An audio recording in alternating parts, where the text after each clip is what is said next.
Matthieu 5, 37 et dans Jacques.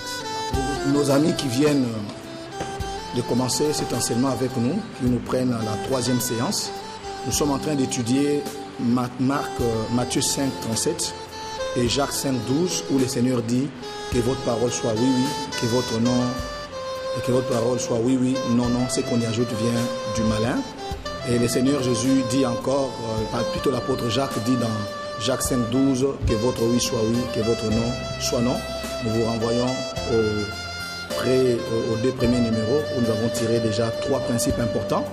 Et là, nous allons tirer 2 autres principes à propos de ce texte, de cette déclaration de l'apôtre Jacques, que votre oui soit oui, que votre non soit non.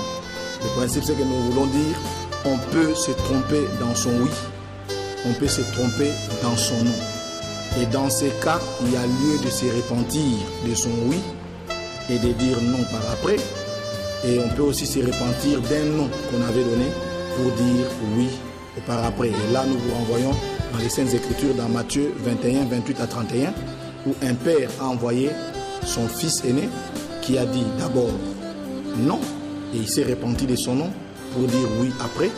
Et le second fils avait dit oui, et il n'a pas exécuté ce que son père lui avait demandé de faire. Donc, quand la Bible dit que votre oui soit oui, que votre non soit non, nous avons déjà compris ensemble que le oui qui doit rester oui, c'est le oui qui nous permet de faire la volonté de Dieu. Le non qui doit rester non, c'est le non qui nous permet de faire la volonté de Dieu. Mais nous disons ceci, on peut se tromper dans son oui ou dans son non. Alors dans ce cas, que faire? Il faut s'en repentir.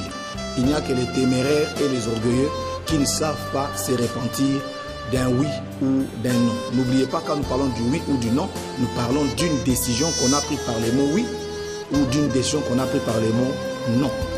L'enfant prodigue avait pris la décision de quitter son père avec tous les biens qu'il avait eus. Puis un jour, il est rentré en lui-même. Il s'est rendu compte que la vie qu'il menait, ce n'était pas la vie qu'il méritait. Et il a dit non finalement à la vie qu'il menait. Il s'est repenti de la première décision qu'il avait prise. On peut se repentir de son oui. On peut se repentir de son non quand on se rend compte qu'on s'était trompé. Et d'ailleurs, c'est bon pour l'hygiène morale, l'hygiène mentale. On s'est trompé, on se repent. Et le 5e principe que nous tirons aujourd'hui, c'est que tout oui a des conséquences, tout non donné a des conséquences. Et parfois, un oui qu'on a donné a des conséquences dans sa propre vie et même dans la vie de ses enfants. Adam, pour avoir dit oui au serpent, a introduit la mort dans la race humaine. Son oui au serpent a donné des conséquences négatives.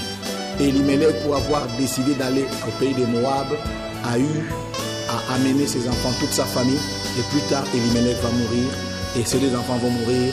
Naomi va rester veuve, sans enfants.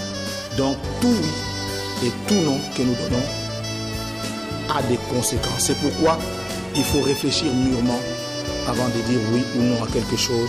Il faut consulter les hommes de Dieu quand on va donner oui ou non. Il faut troisièmement prier beaucoup avant de donner oui ou non. Et parfois pour dire oui ou pour dire non, il faut laisser passer le temps. Pourquoi? Parce que tout oui, tout non a des conséquences. Que le Seigneur vous bénisse.